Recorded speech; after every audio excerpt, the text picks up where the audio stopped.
1학년 1학기 내용이 고등학교 1학년 1학기 내용 공수원의 한 30% 정도 됩니다. 그래서 3학년 1학기 배웠던 내용을 다 알고 있다는 가정하에 조금 더 심화하는 형태라고 생각하시면 돼요. 반대로 말하면 고등학교 내용은 중3 내용을 제대로 모르면 이해도가 많이 떨어지게 됩니다. 그래서 중3 내용 언제까지 얼마 정도까지 했나 물어본 거고요. 자, 수업을 진행해 보죠. 원래 수학은 탐구하는 게 목적이긴 해요. 근데 고등학생들한테 뭐 탐구하는 걸 어떻게 시키겠어요? 그럼 고등학교 수학의 가장 큰 목적, 지향하는 바가 뭔 것 같아요? 고등학교 수학을 통해서 고등학교 수학을 다 배우고 나면 이후에 어디까지를 할 수 있게 만들려고 하는 걸까? 중학교는 뭘 것 같아요? 중학교의 수학 수업의 목적.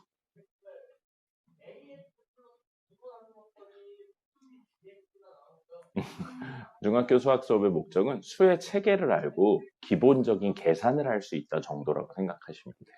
네, 그런 거라고 생각하시면 되고, 고등학교 수학의 목적은 바로 그래프를 그리고 해석한다가 목적입니다. 네, 그래프를 그려내고 이 그래프에 이 둥근 부분이 얼마나 둥근지, 혹은 여기 증가하고 있는 이 부분이 얼마나 빠르게 증가하는지, 이런 것들을 해석하는 게 최종적인 목표라고 생각하시면 돼요. 그렇기 때문에 우리가 머릿속에 늘 있으셔야 되는 게 뭐냐면요. 바로 방정식이 무엇인지, 그리고 함수가 무엇인지, 그 다음에 그래프가 무엇인지에 대한 이해가 있으셔야 됩니다. 자, 그러면 방정식은 뭘 보고 방정식이라고 하나요?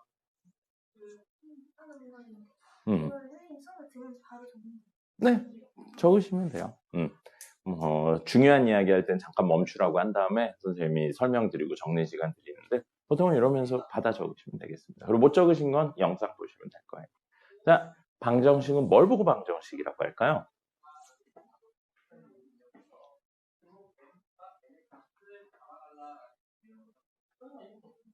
중등은 방정식이 뭔지 몰라도 문제를 풀어서 답을 내면 됩니다.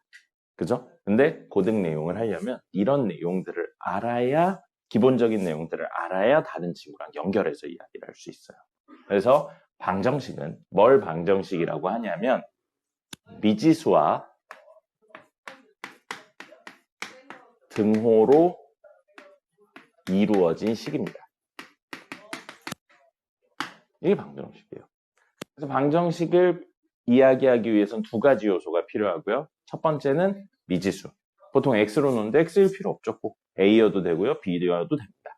그 다음에 등호가 꼭 있어야 됩니다. 미지수인데 등호가 없으면 그냥 식이에요. 방정식이 아니고. 식이에요. 방정식입니다. 우변이 꼭 0일 필요 없어요. 어쨌든 미지수랑 등호만 있으면 방정식입니다. 미지수 있나요? x 더하기 y는 3. 미지수 있나요? 등호 있나요? 그럼 이거 방정식인가요? 네, 맞아요. 이거 방정식이에요. 네. 그래서 미지수랑 등호가 있으면 모두 방정식이라고 부를 수 있게 됩니다. 그럼 근은 뭘까요? 우리 방정식의 근 또는 해 또는 방정식을 푼다 라는 말을 쓰죠. 방정식의 근이 뭘까요? 미지수의 값? 의미는 알고, 어떤 건지는 알고 있는 것 같은데 표현이 부적절해요. 불확실해요. 미지수의 값이라고 했는데 미지수는 모르는 건데 어떻게 그거의 값에 대한 이야기를 하겠어요? 뭘까요? 그럼 조금 다르게 물어볼까요? 방정식인가요? 방정식의 근은 뭔가요? 이 방정식의 근. 그럼 우리는 중등 내용까지는 어떻게 구하냐를 조금 더 신경을 씁니다. 근이 뭔지보다 근을 어떻게 구하냐에 조금 더 신경을 써요. 근을 어떻게 구했죠? 맞아요. 이항해가지고. 그래서 방법 중심으로 이야기를 하는 거예요. 어떻게 구한다의 방법. 근데 이제부터는 근이 무엇인지를 모르면 방법을 알아봤자 못 푸는 문제들이 나올 겁니다. 그럼 근의 의미는 뭐냐면 방금 네가 마이너스 1이라고 했죠. x에 마이너스 1을 넣으면 주어진 식이 성립합니다. 그럼 방정식의 근 또는 해 또는 푼다는 건 미지수에 대입하여 등호를 만족시키는 값이에요. 이게 방정식의 근이 되는 겁니다. 그리고 그걸 구하는 방법 중에 하나로 우리는 뭘 썼던 거예요? 이항이라는 걸 쓴 것뿐이에요. 됐나요? 자, 그러면 아까 썼던 거를 다시 한번 적어보죠.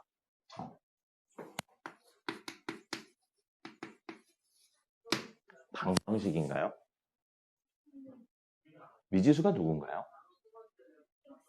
xy예요. 그러면 x, y, 미지수에 넣어서 등호를 만족시키는 값들은 근이라고요. 맞죠? x에 0 넣고 y에 3 넣어요. 성립하나요? 주어진 식이 성립하나요? 그럼 얘는 뭐라고 볼 수 있어요? 이 방정식에? 맞아요. 근이라고 볼 수 있는 거예요. x에 2분의 1 넣고 y에 2분의 5 넣어요. 성립하나요? 응. x에 1 넣고 y에 2 넣어요. 성립하나요? 아마 무리수 배웠을 테니까 중3 배우기라. x에 루트 3 넣고 y에 3 마이너스 루트 3을 넣어요. 성립하나요? 네, 성립해요. 그럼 이건 근이에요. 자, 그럼 지금 이 식의 근은 몇 개인가요?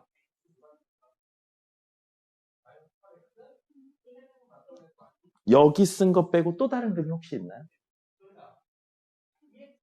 아무거나 하나 얘기해 볼까요? 여기 써 있는 거 말고. 맞아요. 이것도 있고 다른 여러 개 있죠. 근이 이렇게 많을 수도 있습니다. 어쨌든 뭐만 만족시키면 되는 거예요? 미지수에 넣어서 주어진 등호를 만족시키기만 하면 근인 거예요. 근이 하나인 친구도 있지만 여러 개인 친구도 있는 거예요. 됐습니까? 그럼 근이 없는 친구도 있겠죠. 어떤 값을 넣어도 주어진 방정식을 절대 만족시킬 수 없는 친구들도 있습니다. 됐죠? 그건 조금 나중에 다루도록 하고요. 자, 그렇다면 함수는 사실 공수 2에서 조금 더 디테일하게 배웁니다. 근데 우리는 배우긴 배워요. 중1 내용부터 배우긴 배우는데 함수를 깊게는 안 들어가고 아주 얕게 이야기하면 함수는 들어오는 값,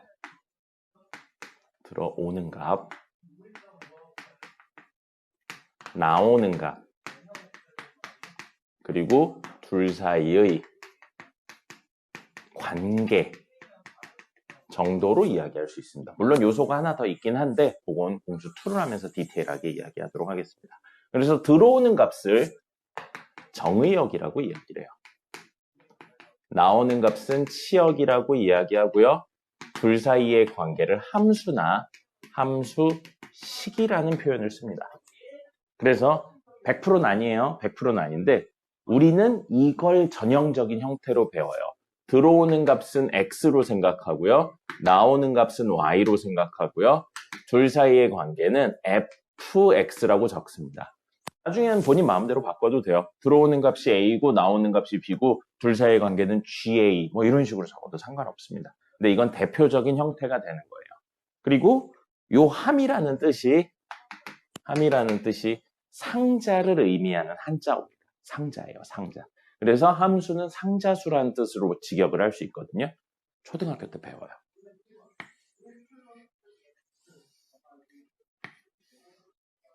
이런 상자 배웠잖아요. 그래서 여기에 곱하기 4가 있어요. 그럼 2 집어넣으면 얼마 나오죠? 네, 이게 함수예요.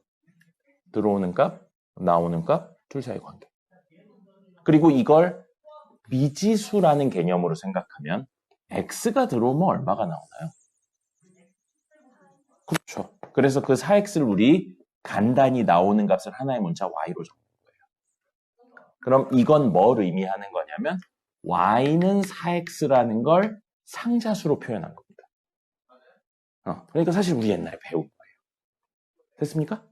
자, 그러면 이 디테일한 이야기는 이제 2학기 때 공수 2 할 때 이야기를 좀 더 드릴게요. 지금은 이 정도면 돼요. 그러면 y는 마이너스 x 플러스 3 이렇게 되면 이거 무슨 뜻이냐면 들어온 친구에 음수배한 다음에 3을 더해서 내보내세요. 그 뜻입니다.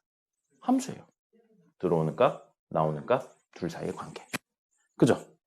근데 이 친구를 이항하면 이해가 되겠죠. 그럼 함수는 사실 방정식과 같은 개념이라고도 볼 수 있습니다. 기본적으로는 같은 개념이라고 볼 수 있어요. 근데 그걸 미지수들의 이야기로 해석한 방정식, 들어오는 값, 나오는 값 둘 사이의 관계로 해석하면 함수가 되는 거예요. 됐나요? 자, 그러면 우리 x에 1을 넣으면 y가 얼마 나오죠? 이 식에서 x에 1 넣으면 y는 얼마 나오죠? 이 식이요. 2 나오죠. 그래서 이걸 1,2 이렇게 적는 걸 우리 뭐라고 불렀냐면 순서쌍이라고 불렀습니다.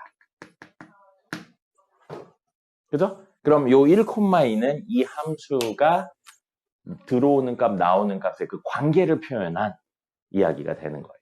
그럼 x에 0 집어넣으면 y 3 나오죠? 그럼 0,3도 순서쌍이 되고요. 루트 3 집어넣으면 3 마이너스 루트 3이 나와서 루트 3, 3 마이너스 루트 3이라고 적을 수도 있어요. 그럼 사실 방정식의 근이라는 게 함수에서의 순서쌍을 의미합니다. 같은 이야기예요. 이름만 바뀌는 겁니다. 알겠어요? 같은 이야기예요. 자, 그럼 그래프 이야기를 할 건데 그래프는 결국 어디에 대한 내용을 이야기하는 거냐면 좌표 평면에 대한 내용을 이야기하는 겁니다. 평면. 역시 깊은 이야기는 공수 2에 가면 할 거예요. 그래서 우리는 좌표 평면이라는 건 되게 여러 개념이 있지만 좌표라는 개념은 우리가 쓰는 건 X축하고 Y축이 있는 평면 좌표만 쓸 겁니다. 자, 그래서 X축, 가로축 있고요. 세로축 이렇게 있고 둘 사이가 수직으로 연결돼. 그리고 여기를 원점 O라고 놓는 거죠. 그럼 여기에서 특정 점을 잡은 다음에 그 좌표를 읽어내는 거를 초등학교 때인가 중1 때인가 아마 했었을 겁니다. 그래서 몇 콤마면 몇 콤마면 몇 콤마면 했죠? 그 순서쌍을 얘를 찍을 거예요. 자, 그럼 1콤마이면 1콤마이면 여기쯤 있는 거네요? 점 찍어요. 그죠? 그 다음에 0,3이면 여기쯤 있는 거예요. 점 찍어요. 그렇죠? 그 다음에 루트 3, 3 마이너스 루트 3이면 나중에 배우겠지만 여기쯤 찍힐 겁니다. 여기쯤 찍힐 거예요. 이 정도로 찍힐 겁니다. 됐죠? 자, 그럼 이런 식으로 점을 찍는데 자, 이렇게 볼게요. 여기에 들어올 수 있는 x값이 0, 1, 루트 3 이런 거 빼고 다른 거 들어와도 돼요. 마이너스 1 들어와도 되고 마이너스 2분의 1 들어와도 되고 0.01 들어와도 되고 그렇게 해서 되게 많은 순서쌍들이 있겠죠? 그 순서쌍들을 일일이 좌표, 여기 평면 위에 찍을 거예요. 그래서 찍었더니 점이 되게 많아요. 점이 되게 많아서 이 점들이 너무 많은 점들이 연결되면서 마치 뭐처럼 보이는 거예요? 점들이 연결돼서 선처럼 보이는 거예요. 그럼 이 선 위에 있는 점들은 이 함수의 순서쌍이에요. 그죠? 그래서 이 점들은 뭐가 되냐면 함수로 놓고 본다면 순서쌍이 되는 거고요. 근데 아까 함수의 순서쌍은 방정식이 뭐랑 똑같다고 그랬죠? 맞아요. 그래서 이 방정식이라고 생각하면 방정식이라는 친구의 근이라고도 볼 수 있습니다. 그럼 선생님이 오늘 드리고 싶은 그리고 늘 공통수학 원 수업을 할 때 이 얘기를 꼭 하고 갑니다. 뭐냐면 방정식하고 함수하고 그래프는 같은 거예요. 식으로 설명했냐? 들어오는 거랑 나오는 거 중심으로 설명을 했냐? 눈에 보이게 좌표 평면을 찍어서 설명을 했냐의 차이일 뿐이지 똑같은 거예요. 그럼 이 얘기랑 이 얘기랑 이 얘기가 같은 거니까 이걸 알려주고 이것들을 물어본다든지 당연히 이걸 알려주고 이렇게 해석을 해야지만 문제가 풀린다든지 하는 이야기를 하는 겁니다. 모두 같은 이야기예요. 식으로 정리했냐, 계산을 했냐, 시각화를 했냐의 차이인 것 뿐입니다. 그래서 그게 말이 안 되는 거예요. 방정식은 풀 줄 알아요. 근데 그래프를 못 그려요. 말이 안 되는 겁니다. 나중에 공수원은 좀 더 배우다 보면 3차, 4차 방정식까지 배워요. 근데 3차, 4차 그래프는 공수원에서 그리지 않습니다. 그럼 그 3차, 4차 그래프는 어디서 그릴 거냐면 미적분 가서 그릴 거예요. 지금은 아니지만 나중엔 고등학교 과정이 다 끝나고 나면 우리가 푸는 모든 문제들은 그래프로 그려서 해석을 하실 수 있어야 됩니다. 알겠습니까? 그게 우리 고등학교 수학의 가장 큰 목표입니다.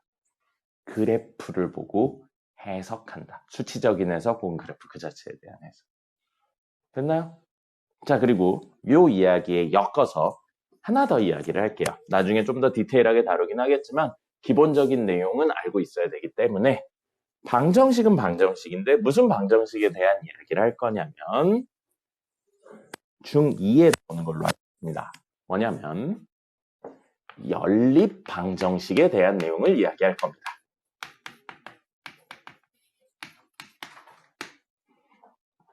연립 방정식에 대한 내용을 이야기할 거고요. 물어보죠. 연립 방정식이 뭔가요? 어떻게 푸는 거 말고 연립 방정식의 뜻 뭔가요? 그럼 이게 연립 방정식이야? 미지수 두 개잖아요. 그럼 이건 연립 방정식이 아니에요. 우선.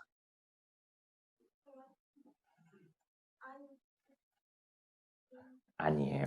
이거 연립 방정식 아닙니다. 연립 방정식은 뭘까요? 연립이 뭔가요?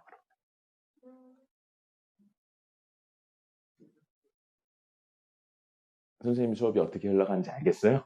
네, 이런 거예요. 문제를 푸는 방법은 나중이라도 언제라도 익힐 수 있습니다. 근데 근본적이고 기본적인 개념은 지금 안 잡으면 고등학교 내용 할 때 절대 못 잡아요. 그러니까 용어가 뭔지에 대해서 고민을 해보셔야 돼요. 처음 수업할 때. 자, 연립방정식은 방정식은 방정식이에요. 우리 방정식이 뭔지는 아까 설명했어요. 방정식은 두 가지 요소가 있어야 된다고 그랬어요. 뭐랑 뭐? 보세요. 뭐라고 썼나? 맞아요. 미지수랑 등호가 있어야 돼요.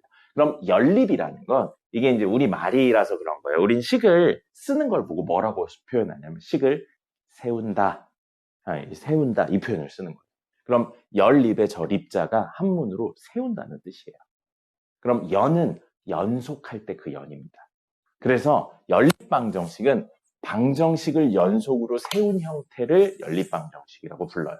풀이하면 그런 뜻인데 결론적으로 이야기하면 두 개 이상의 방정식을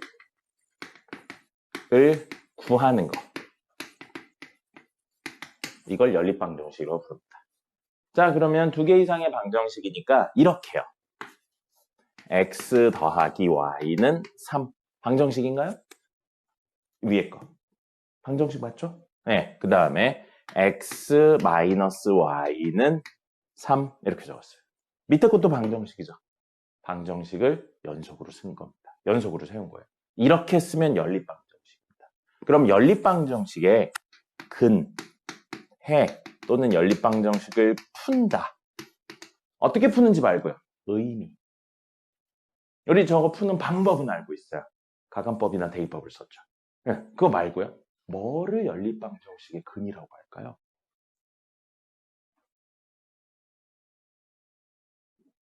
뭐 미치겠죠. 이런 거 설명하려고 그러니까. 문제 풀려면 풀겠는데 이 과정을 거쳐야 어려운 문제들을 근본적인 접근을 할 수 있는 거예요. 연립방정식의 근이라는 건 뭐냐면요. 여기 있는 방정식들 있죠? 방정식들을 모두, 밑에 써볼까요? 모두 만족시키는 근을 연립방정식의 근이라고 합니다. 즉, 어떤 근을 구했을 때 여기 식에, 여기 방정식에 넣었을 때도 만족하는데 여기 방정식에 넣었을 때도 만족하면 연립방정식의 근이라고 하는 거예요. 그래서 그걸 구하는 방법으로 가감법이나 대입법이 있는 겁니다. 근데 무식하게 그냥 직접 구해볼 거예요. 예. 자, 그러면 이 친구의 근들을 몇 개 써볼게요. 이거 근 무수히 많아요. 그 중에 x가 0이고 y가 3, x가 1이고 y가 2, x가 마이너스 1이면 y는 4, x가 2면 y는 1, x가 마이너스이면 y는 5 이렇게 되게 많이 있을 겁니다. 근을 다 썼어요. 그 다음에 이것도 마찬가지예요. x가 0이면 y는 얼마? 이거 만족시켜주면 마이너스 3, x가 1이면 y는 2, 그 다음에 x가 2면 y는 마이너스 1이죠. x가 마이너스 1이면요. y는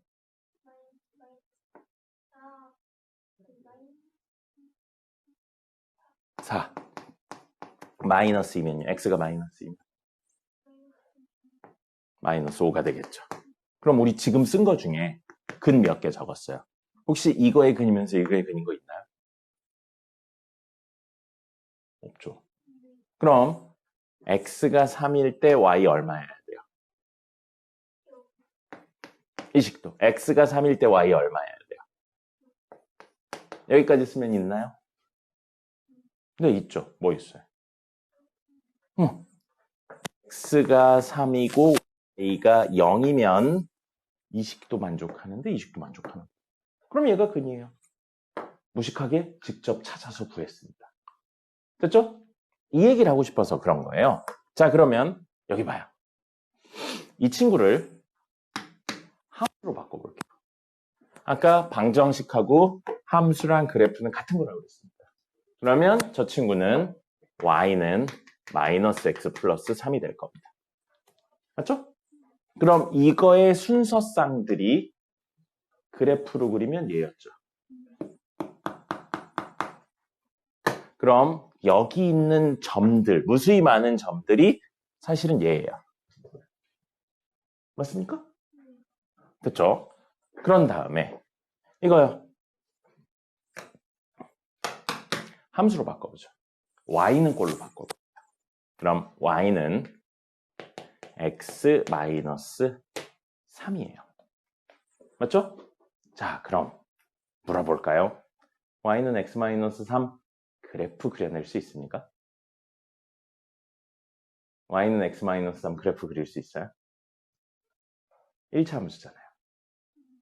그래프 그릴 수 있어요? 중위 내용이 있는데. 네, 그래프 그릴 수 있어요? y절편 얼마예요? 기울기는 얼마인가요? x절편은 얼마인가요?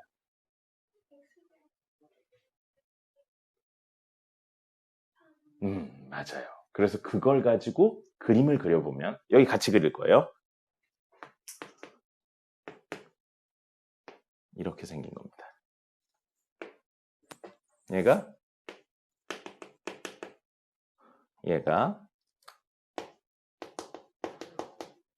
얘예요.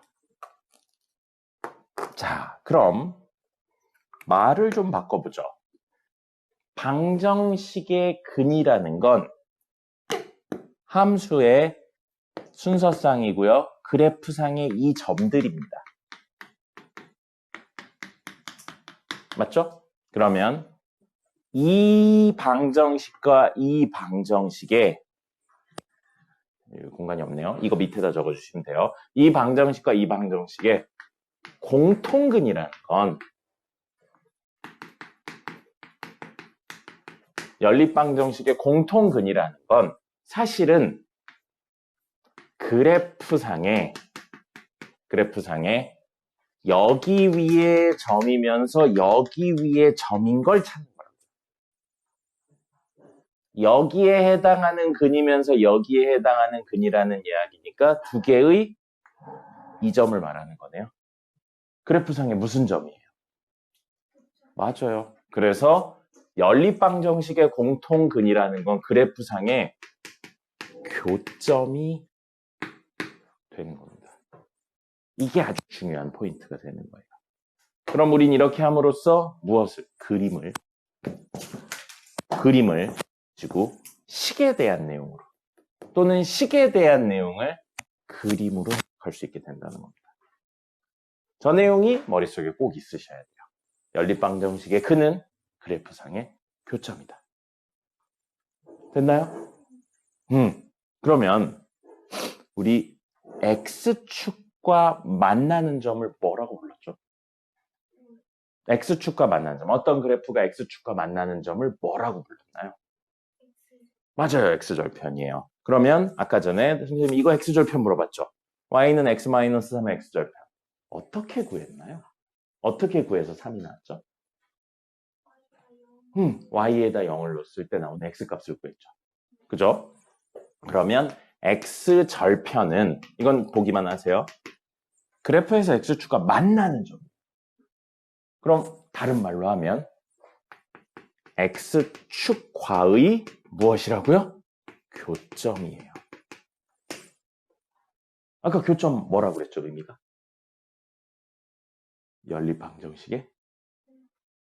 연립방정식의 공통인 근이라고요. 그럼 이 친구와 이 친구의 교점이니까 식은 여기 있네요. Y는 X-3이에요. X축을 식으로 표현하면 뭘까요? 이건 거예요. X축을 식으로 표현하면 이게 이제 중등 내용은 없어요. 여기 위에 있는 점들은 공통적인 특징이 있어요. 뭐가 있냐면 X값은 계속 변하거든요. Y값이 모두 0입니다. 그래서 X축을 식으로 표현하면 Y는 0이에요. 그럼 우리 교점을 찾으려면 이 두 개를 연립합니다. 이 두 개 연립하면 대입법 쓰면 됩니다. 그래서 Y에다 0을 넣어요. Y 0 넣으면 X값 얼마예요? 그래서 X절편이 3인 거예요. 그럼 Y절편은 뭐죠?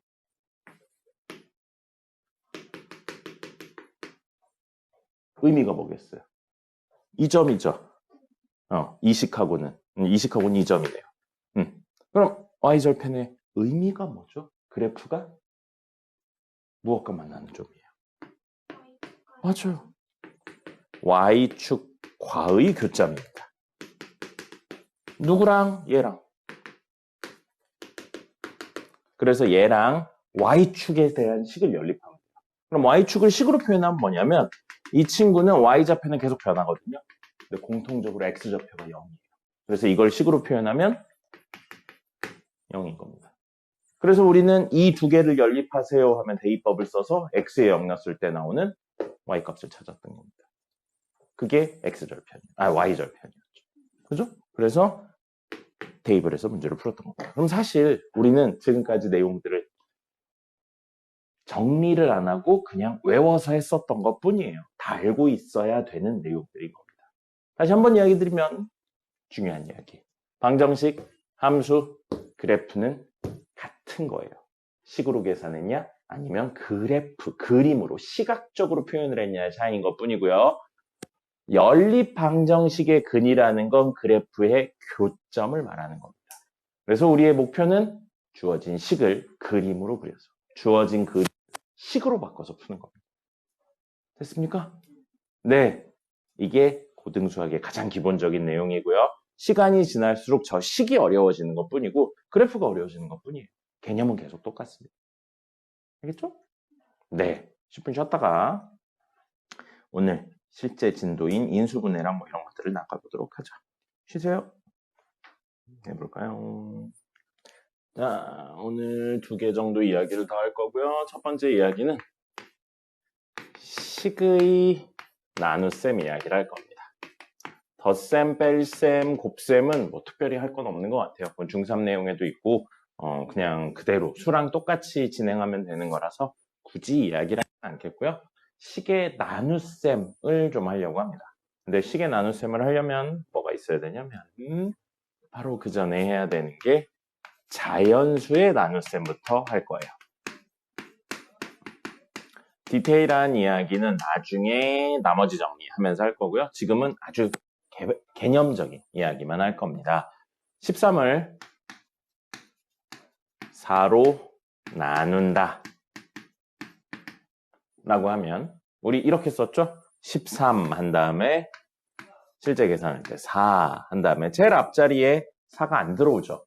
그죠? 그러면 옆으로 옮겨서 13 안에 4가 몇 번 들어오나 확인하는 거였었죠. 그래서 3번 들어오면 12 한 다음에 빼면 됐네요. 빼면 되고 빼면 1 했죠. 그럼 이 나머지가 이수보다 작게 될 때까지 하는 거였었습니다. 0이 나오거나 이수보다 작게 될 때까지. 그래서 이걸 검산식 형태로 적는다면 13은 4로 나누면 몫이 3이고 나머지가 1이다. 이렇게 적었어요. 이게 자연수의 나눗셈이었습니다. 맞죠? 그래서 이 나머지에 대한 이야기를 할 때 우리는 나머지의 크기가 나누는 수의 크기랑 비교했을 때 더 작아야 되고요. 0보다는 크거나 같아야 됐습니다. 맞죠? 나머지가 음수면 안 돼요. 0인 건 됩니다. 그리고 나누는 수보다는 작았어야 돼요. 이게 수에 대한 나눗셈의 기본적인 내용이었습니다. 맞죠? 자, 식의 나눗셈 이야기를 해볼게요. 자, 식의 나눗셈 이야기를 해서 x세제곱 마이너스 2x 2제곱 플러스 3x 마이너스 3 이렇게 되어 있어요. 이거를 뭘로 나눌 거냐면 x 마이너스 2로 나눈다 라고 할 겁니다. 그러면 아까 전엔 수니까 크기라는 개념이 존재해요.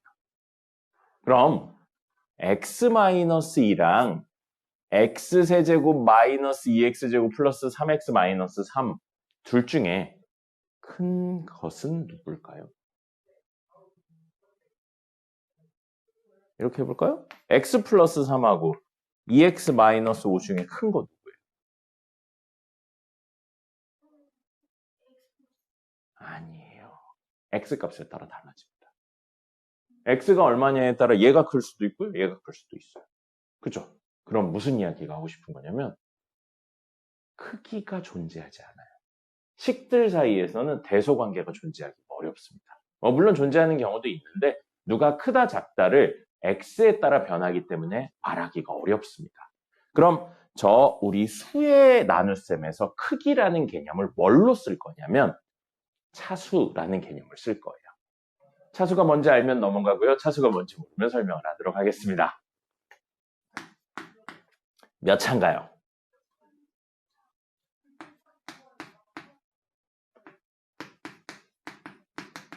몇 차인가요? 몇 차인가요?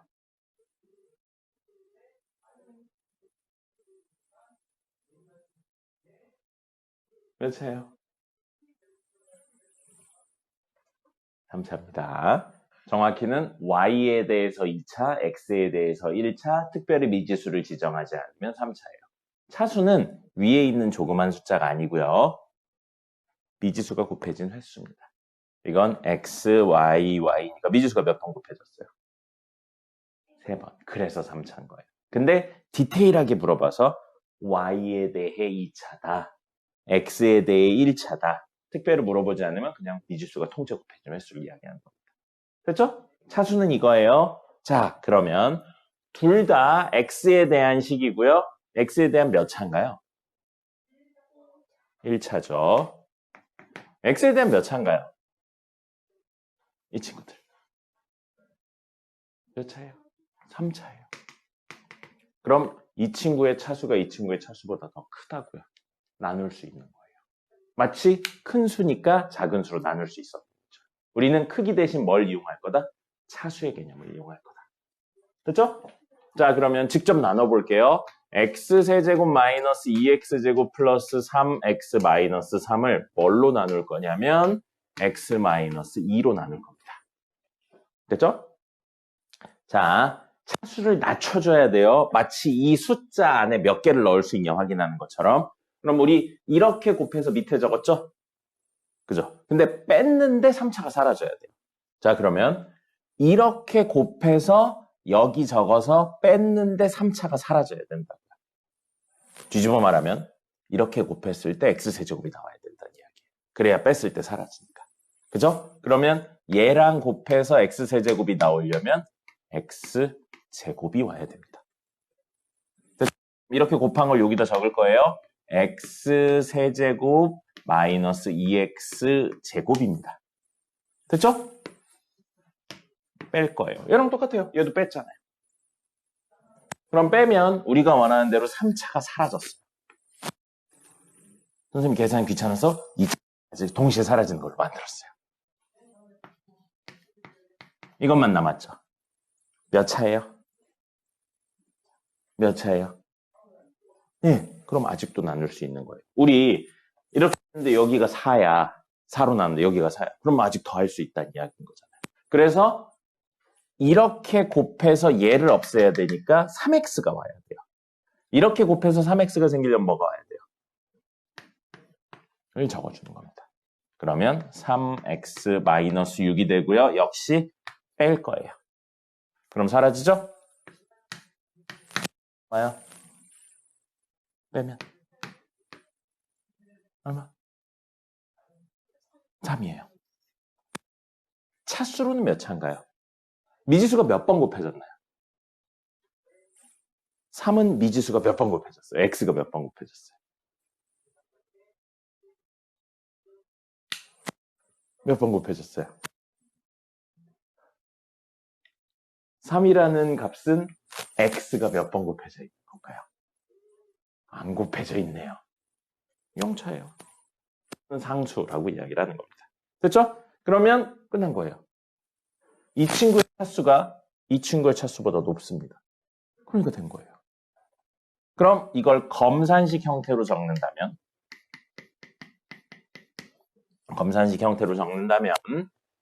x세제곱 마이너스 2x제곱 플러스 3x 마이너스 3은 x 마이너스 2로 나누면 몫이해죠. x제곱 플러스 3이고요. 나머지가 3인 거예요. 수랑 똑같습니다. 이건. 그리고 우리는 크기의 개념이 없기 때문에 다시 한번 쓰면 나머지의 차수가 나누는 식의 차수보다 작으면 됩니다. 우리 몇 차로 나눴죠? 이 문제? 1차로 나눴죠. 그러니까 나머지가 그거보다 차수가 낮아야 되니까 0차가 된 거예요. 만약에 4차로 나눴다. 그럼 나머지는 4차보다 낮은 3차 이하면 되는 겁니다. 3차도 되고 2차도 되고 1차도 되고 상수도 돼요. 이게 나눗셈을 하는 방법입니다.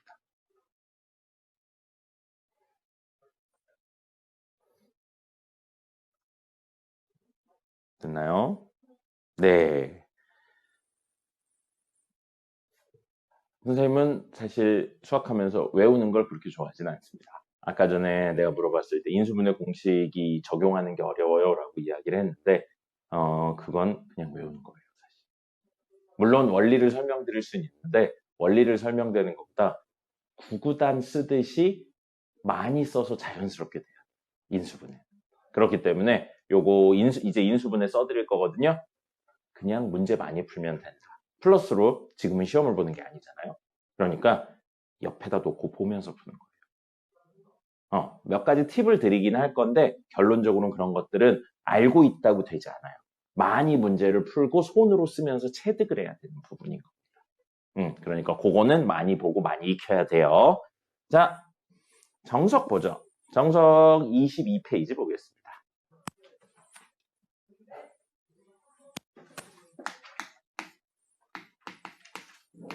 22페이지에 보면 곱셈 공식이라고 있어요. 곱셈 공식은 사실 뭐랑 똑같냐면요. 인수분해 공식하고 똑같습니다. 인수분해 공식이 왜 곱셈 공식하고 똑같은지는 다음 시간에 이야기를 드릴게요. 그리고 이건 어쩔 수 없습니다. 필수적으로 암기하셔야 돼요.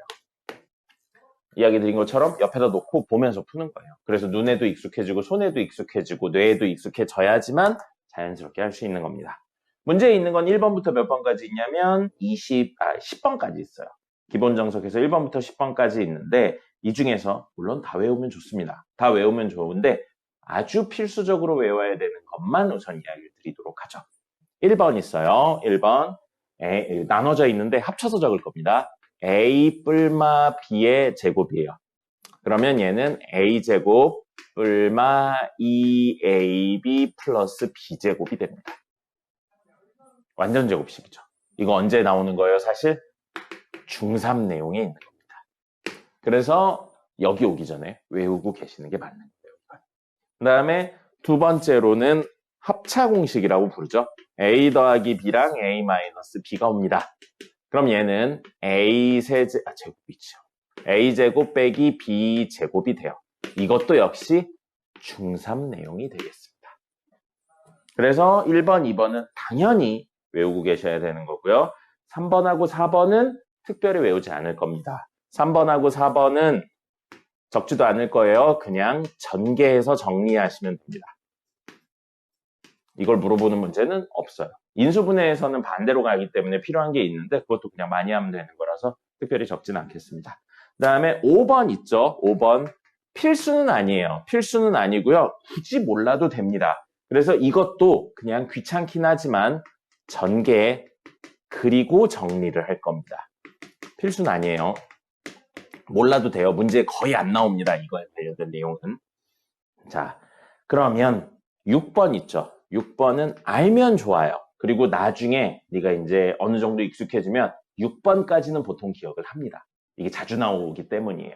그래서 저거는 드릴 건데 당장은 모르셔도 됩니다. 그래서 a 더하기 b 더하기 c 전체의 제곱이고요. 이걸 풀어서 쓰면 a 더하기 b 더하기 c, a 더하기 b 더하기 c 이렇게 쓰면 항이 9개 나와요. 9개. 전개에서 항이 10개 이내인 건 가능하면 그냥 직접 한다라고 생각을 하시는데 이거는 너무 자주 나오기 때문에 외우는 거가 되는 겁니다. 그럼 얘는 a제곱, b제곱, c제곱 더하기 2배의 ab 더하기 bc 더하기 c a가 되고요. 이거는 둘 다 돼요. 암기하셔도 되고요. 나중 되면 암기 될 거고요. 그냥 전개해서 정리한다라고 생각하셔도 큰 문제 없습니다. 이걸 못 외웠다고 문제를 못 풀거나 그러진 않아요. 됐죠? 그 다음에 7번. 여기서부터 고등학교 내용입니다. 완전 세제곱식이에요. a 더하기 b의 세제곱이고요. 앞에 거의 세제곱. 그 다음에 더하기 빼기 그대로 갑니다. 그래서 이거 3차죠? a. 그 다음에 a에 대한 2차, b에 대한 1차. 그 다음에 앞에 3 오셔야 됩니다. 그 다음에 무조건 더하기 하고요. 3, a에 대한 1차, b에 대한 2차. 그 다음에 뿔마 붙은 상태에서 b의 세제곱 와요. 뭐예요? a가 3차, 2차, 1차, 0차고요. 반대로 b는 0차, 1차, 2차, 3차가 되는 겁니다. 외우셔야 돼요. 이건 그냥 전개해서 정리해서 나오는 겁니다. 그 다음에 이건 고등 내용이에요. 고등 내용이고 필수적으로 암기하셔야 됩니다. 자, 그 다음에 8번 있습니다. 이것도 꼭 외우셔야 돼요. 나중에 오메가 문제라든지 여러 가지 이야기에 연결이 되고요. 심지어 미적분에서도 기본적인 내용을 다루기 때문에 꼭 외워야 됩니다. 뭐냐면 a 뿔마 b의 a 제곱하고 여기 마뿔이에요. 이게 무슨 뜻이냐면 플러스면 마이너스고 마이너스면 플러스라는 뜻인 겁니다. 반대부호에서 둘의 곱하고 뒤에 거의 제곱이 됩니다. 그럼 이건 결과물이 간단하죠? a 세제곱 뿔마 b 세제곱 되는 거예요. 뿔마랑 이 뿔마가 똑같이 나옵니다. 그래서 이것도 고등 내용이고요. 필수적으로 암기하셔야 됩니다. 수단과 방법을 가리지 말고 무조건 외우셔야 됩니다. 자, 그 다음에 9번 있어요. 9번은 내신에 너무 많이 나옵니다. 그러니까 뒤집어 말하면 내신이 지나고 나면 거의 안 나와요. 거의 안 나와서 내신할 때는 빡세게 외워야 되는데 그리고 처음 할 때는 알아야 되니까 외우는데 시간 지나고 나면 안 나옵니다. 근데 변형되는 내용이 있어요. 변형되는 내용이 있어서 그 변형되는 내용까지는 적어놓고 기억을 하셔야 됩니다. 자, 그래서 9번은 여기다 다시 적을게요. 자, 그럼 9번은 지금 뭐라고 되어 있냐면 a 더하기 b 더하기 c 하고 a제곱, b제곱, c제곱 빼기 ab 빼기 bc 빼기 ca는 a 세제곱, b 세제곱, c 세제곱 빼기 3abc다. 이렇게 되어 있죠. 이렇게 되어 있는데 뭐가 변형이 되냐면 이 뒷부분이 변형이 돼요. 이걸 같은 의미를 지니는데 형태를 조금 바꿔서 이야기를 할 거거든요. 과정까지 기억을 해주세요. 결과물만 물어보는 거는 옛날 스타일이고 좀 과정까지 물어봐요. 뭔 짓을 할 거냐면 여기에 2분의 1을 곱하고 2를 곱할 거예요. 그럼 사실 얼마를 곱하는 거냐면 1 곱하는 거죠. 그럼 원래랑 똑같으니까 똑같은 식이에요. 이 2분의 1은 앞쪽으로 보낼 거고요. 이 2를 이 안에다 집어넣을게요. 됐죠? 그러면 얘는 2분의 1하고 a 더하기 b 더하기 c가 된 다음에 요 2가 여기 들어가니까 모두 2개씩이에요. 근데 그 2개를 좀 알아보기 쉽게 이렇게 적을게요. a제곱 2개, 근데 이렇게랑 이렇게 적을 거고요. b제곱도 2개. 그 다음에 c제곱도 2개. 이렇게 적을 겁니다. 됐죠? 요 2가 안으로 들어간 걸 나눠서 적고 있는 거예요. 그 다음에 2배의 마이너스 2ab니까 여기다 적을 겁니다. 그 다음에 2배의 마이너스 bc라서 여기 적고요. 2배 마이너스 ca라서 여기 적을 거예요. 그럼 왜 이렇게 적었는지 대충 보여요? 완전 제곱식이죠. 그래서 이게 최종적으로 정리하면 2분의 1 a 더하기 b 더하기 c 하고 뒷부분이 a-b의 제곱, b-c의 제곱, c-a의 제곱. 이렇게 변합니다. 이거를 학교 시험 문제수는 많이 물어요. 그래서 이거 기억하셔야 되고요. 이것도 시험용입니다. 고등에서 나온 거고요. 이건 시험용이에요. 그리고 이 과정까지 꼭 기억을 하셔야 됩니다.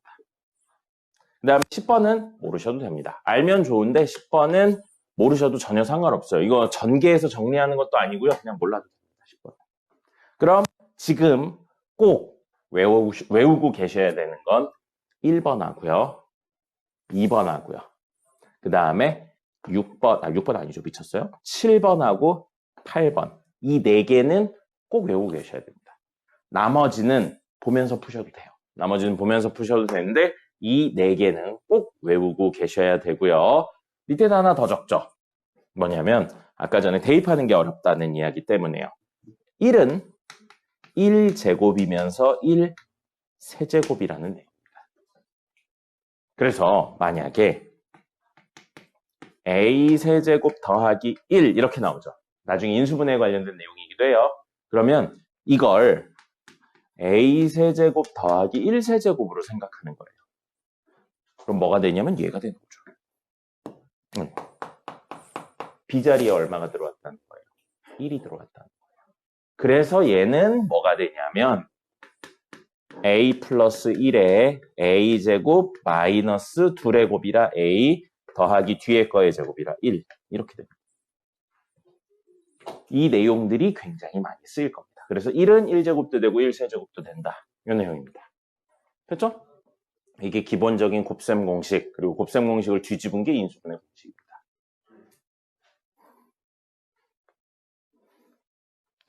또 과정이 있는데 그냥 하셔야 됩니다. 이거는 꼭 외우고 계셔야지만 이야기를 할 수 있어요.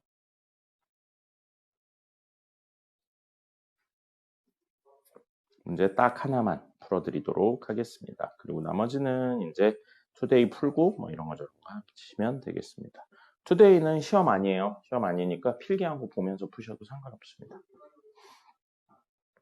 자, 1-6번 네, 몇 개만 이야기를 하고요. 그 다음에 1-7번에 몇 개만 이야기를 해서 한 3, 4개의 그 곱셈 공식만 좀 보도록 하겠습니다. 1-6번 보세요. 몇 페이지냐면 25페이지네요.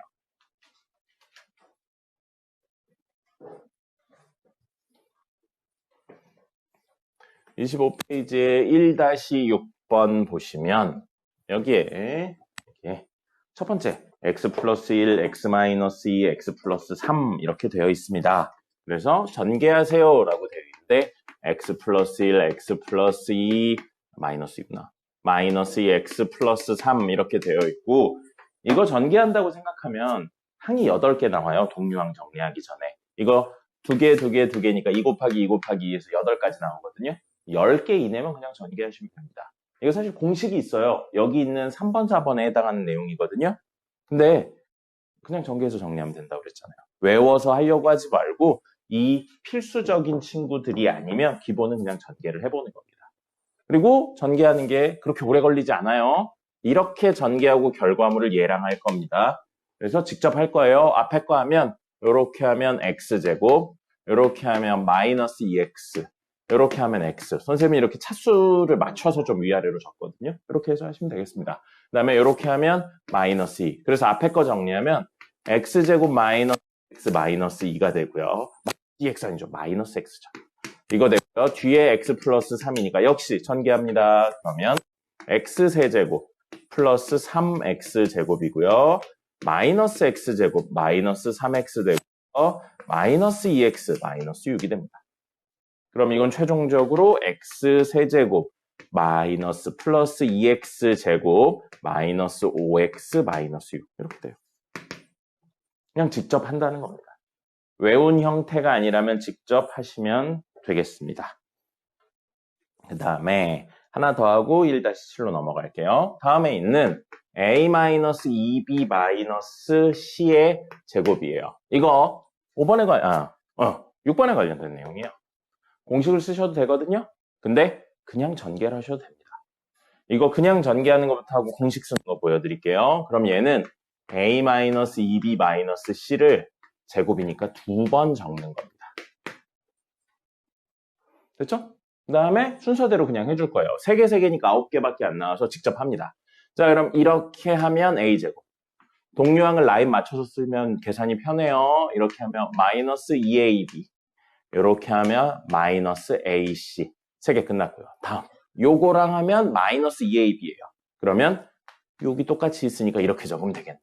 그 다음에 이렇게 하면은 4b제곱이에요. 그래서 플러스 4b제곱 적고요. 그 다음에 이렇게 하면 플러스 2bc예요. 여기 없네요. 그럼 여기에 플러스 2bc 이렇게 적으시고요. 그러면 이렇게 하면 마이너스 ac 여기 있네요.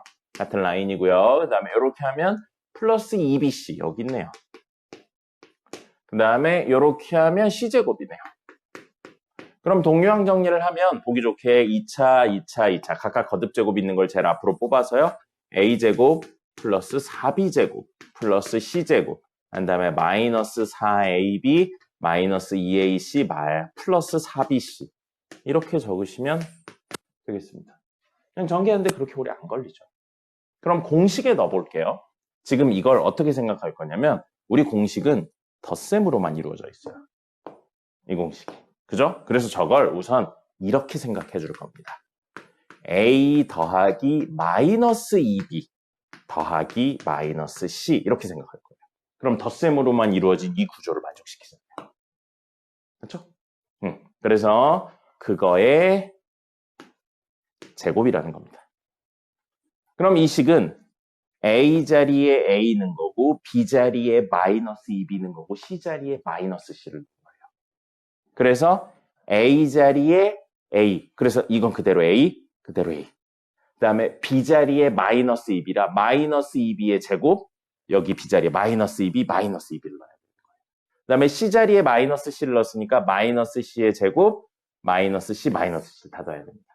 그래서 식을 한번 쓰면 뭐가 되는 거냐면 외웠다는 가정하에 a제곱 더하기 마이너스 2b의 제곱 더하기 마이너스 c의 제곱 더하기 2배의 둘의 곱이라 a 곱하기 마이너스 2b 이렇게 적고요. 그 다음에 더하기 둘의 곱이라 마이너스 2b 마이너스 c 이렇게 되고요. 더하기 둘의 곱이라 a 곱하기 마이너스 c 이렇게 돼서요. 최종적으로 계산까지 하면 a제곱 더하기 4b제곱 더하기 2c제곱이죠.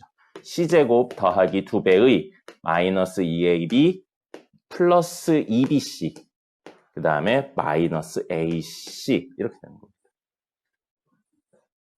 외우는 게 더 복잡하죠? 그래서 저 정도는 그냥 처음엔 전개하신다라고 생각하세요.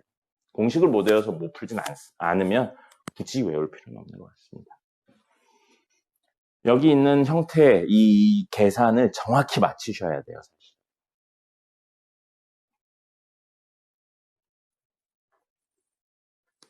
사실. 그럼 사실 이건 그냥 보기만 하세요. 그럼 사실 이거거든요. 저기 있는 공식들은 모두 덧셈으로 이루어진 겁니다. 중간중간에 뺄셈이 적혀 있긴 한데 실제로 뺄셈은 안 외워도 되는 거긴 해요. 이걸 덧셈 버전만 넣는다면 이거예요, 사실. 이건 그냥 보기만 하세요. a 더하기 b의 세제곱은 a 세제곱 더하기 3a 제곱 b 더하기 3ab 제곱 더하기 b 세제곱입니다. 근데 여기 마이너스도 붙어 있죠. 그럼 사실 우리 마이너스를 어떻게 생각하는 거냐면 a-b의 세제곱이라는 친구는 한 번 더 생각하면 a 더하기 마이너스 b의 세제곱 이렇게 생각해 보는 겁니다. 그러면 이 식의 b 자리에 모두 마이너스 b를 넣는다고 생각해 버리는 거예요. 그럼 얘는 뭐가 되냐면 a 세제곱 더하기 3a 제곱 마이너스 b 더하기 3a 마이너스 b의 제곱 더하기 마이너스 b의 세제곱이다 보니 이걸 전개해서 정리하면 a 세제곱 마이너스 3a 제곱 b 더하기 이건 그대로 나오죠. 3ab 제곱 b 세제곱 이렇게 나오는 거라 따로따로 외우는데 사실은 저런 걸 막 생각하고 그러면 안 돼요.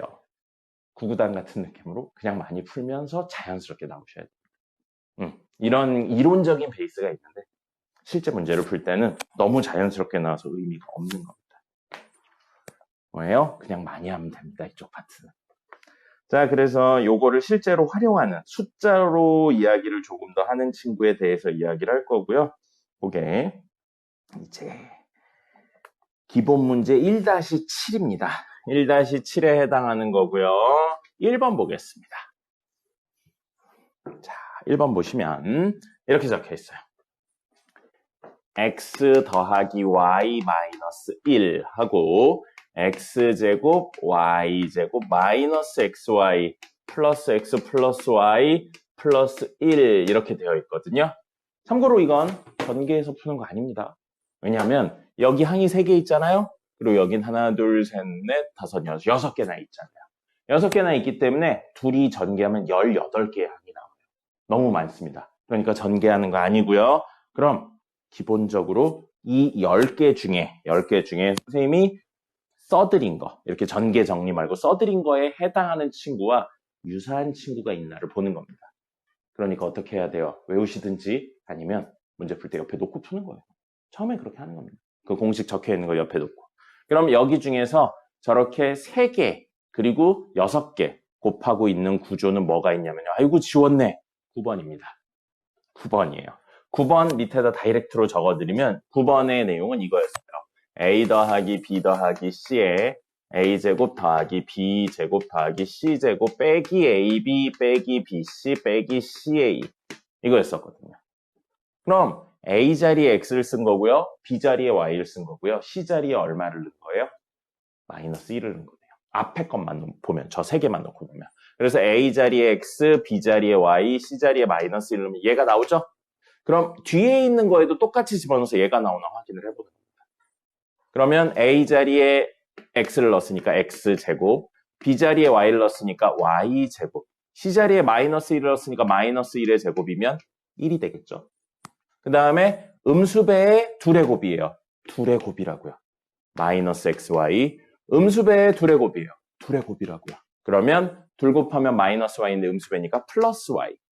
음수배의 둘의 곱이에요. 그래서 플러스 x입니다. 뒤에 있는 친구가 이렇게 생겼나요? 똑같죠? 그럼 공식을 쓸 수 있다고 생각하는 거예요.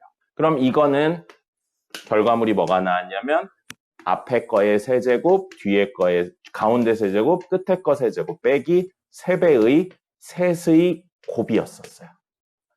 그럼 이거에 맞춰서 x 세제곱, y 세제곱, 마이너스 1의 세제곱이니까 마이너스 1이고요. 여기에 하나, 둘, 셋 세제곱은 마이너스 xy. 근데 앞에 3이 있죠? 마이너스 3이 있죠? 플러스 3xy가 간단히 정리한 친구가 됩니다. 뭐예요? 이건 외우셔야 되는 겁니다. 최종적으로는 외우셔야 돼요. 근데 다시 한번 이야기 드리지만 처음에 못 외우니까 옆에 놓고 보면서 하는 거예요.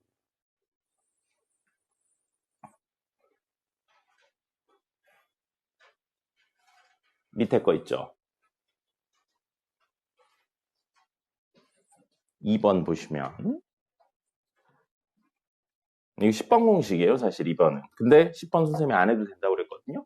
이건 보기만 하세요.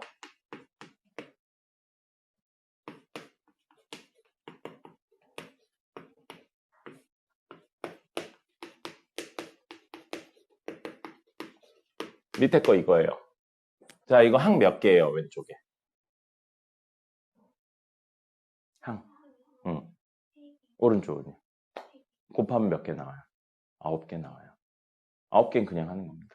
10개 이내면 그냥 전개해서 정리하시면 돼요.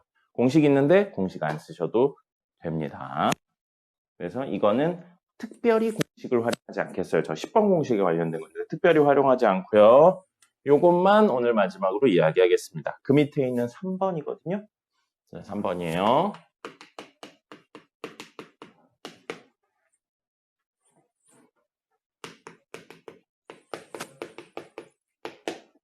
자, 항이 둘이에요. 이거 전개해내면 그냥 생으로 전개해내면 16개 생깁니다. 그럼 16개, 10개가 넘어가죠? 직접 하는 게 아니라고요. 뭔가 공식이나 방법이 있어야 되거든요. 10개 중에 없어요. 저거에 관련된 내용 없습니다. 그래서 이거는 어떻게 할 거냐면요. 웨인진 이따 보시면 나와요. 어떻게 할 거냐면 상수의 합이 같은 항끼리 전개해요. 웨인진이 이따 보면 나옵니다. 그래서 상수항이 둘 묶어서 상수항의 합이 같은 애들끼리 전개할 거고요. 이렇게 하면 상수항이 1이에요. 합. 상수항 합 1이네요. 그러니까 이렇게 둘 묶고 이렇게 둘 묶어서 전개할 거예요. 그리고 방금 상수항의 합이 얼마라고 그랬냐면 1이라고 그랬어요. 그럼 이걸 전개한다고 생각하죠? 직접 전개하면 x제곱 플러스 x 마이너스 2가 되고요. 뒤에 것도 전개하면요. x제곱 플러스 x 마이너스 6이 됩니다. 그냥 이거 직접 암산해서 한 거예요. 됐죠? 그럼 아까 상수항의 합이 1이라고 그랬잖아요. 그 1이 어디로 가냐면 1차의 개수로 갑니다. 그렇기 때문에 이 친구랑 이 친구가 공통인 부분이 생겨요. 그래서 공통인 부분을 하나의 변수로 묶어서 정리를 하는 겁니다. 이건 그냥 문제 푸는 방법 중에 하나인 것 뿐이에요. 뭐예요? 이쪽 파트는 그냥 많이 풀어야 돼요, 사실. 자, 그래서 x제곱 플러스 x를 잠시 t라고 치환하면 t-2, t-6이 돼서요. 이거 전개하면 t제곱 마이너스 8t 플러스 12가 됩니다. 그럼 얘 다시 t를 이걸로 돌려가지고 x제곱 플러스 x의 제곱 마이너스 8x제곱 플러스 x하고 플러스 12 해가지고 문제 푸는 거고요. 이거는 지금 인수분해 및 곱셈 공식 파트라 이거 막 전개를 해야 되는 것처럼 나오는데 실제 문제들에서는 전개 안 하고 이 정도 선에서 보통 끝납니다. 지금은 처음이라서 좀 이렇게 나오는 것 뿐이에요. 다음은 이걸 직접 전개해서 정리한다 그겁니다. 이쪽 파트는 구구단 같은 거예요. 그래서 힘듭니다. 선생님도 초등학교 4학년 때까지 구구단 안 해왔다 엄마한테 걸려서 되게 혼났어요. 근데 나중 되면 구구단이 중요하지 않아요. 네. 사실 구구단을 살짝 느리게 해도 문제 푸는 데는 상관이 없습니다. 근데 구구단을 느리게 하면 문제를 풀 때 사소한 계산 실수나 딱 보는 게 안 보이죠. 곱해서 36이 나오는 두 수를 찾아 그러는데 일일이 하면 오래 걸리죠. 근데 구구단 알고 있으면 빠르게 구할 수 있잖아요. 그 정도 차이라고 생각하시면 돼요. 그래서 이걸 못한다. 그럼 뭐예요? 그냥 많이 안 한 것뿐입니다. 반대로 초등학교 한 3, 4학년 되는 애들한테 오늘 설명한 이론적인 베이스 아무것도 없이 곱셈 공식 주고 외워. 그리고 이건 문제 이렇게 주면서 이 문제 적용시켜서 풀면 돼. 그러면 2 주면 다. 그러니까 이건 중요하진 않아요. 근데 해야 되는 거예요. 너 혹시 제2외국어 같은 거 아니? 학교에서? 뭐예요? 중국어 하죠. 그럼 중국어는 한자 외워야 되는 거 개 많죠. 한자를 안 외우면 다음 스텝을 나갈 수가 없죠. 일본어도 마찬가지예요. 히라가나나 가타카나 기본적인 거 안 외우면 다음 스텝이 안 나가지잖아요. 그 정도 선이라고 생각하시면 돼요. 그러니까 이건 뭐다? 어려운 게 아니다. 어려워할 필요도 없고 많이 하다 보면 자연스럽게 되는 거다. 알겠죠? 근데 그 기본이 외우는 거 있고요. 항을 전개했는데 10개 이내에 나오면 그냥 전개하는 게 맞습니다. 근데 10개가 넘어가면 뭔가 특별한 방법이나 공식이 있지 않을까라고 생각을 하는 거예요. 알겠죠? 오늘 수업은 여기까지입니다. 오늘 수업 여기까지고요. 시간 좀 남았으니까 지금부터 투데이 풀기로 하죠. 투데이 푸세요. 교재에 있는. 노트를 여유 있게 줬는데 왜 이렇게 타이트하게 적어요? 그 뒤에도 적으셔도 되는데. 네. 자, 투데이 풀고요. 투데이는 시험 아니니까요. 보면서 또는 하다 안 되는 거 있으면 질문하시면 되겠습니다. 네? 그렇죠. 시험 때는 우리 1일 테스트 때 빼고는 나머지는 다 질문하셔도 돼요. 알겠죠? 시험 때 보면서 하고 싶어요? 그럼 안 늘어요. 안 늘어요. 그래, 외국은 사실 이런 게 중요하지 않아서 이런 거 적어놓고 시험 본다고 그러는데 우리나라는 안 그렇잖아요. 그러니까 어쩔 수가 없어요.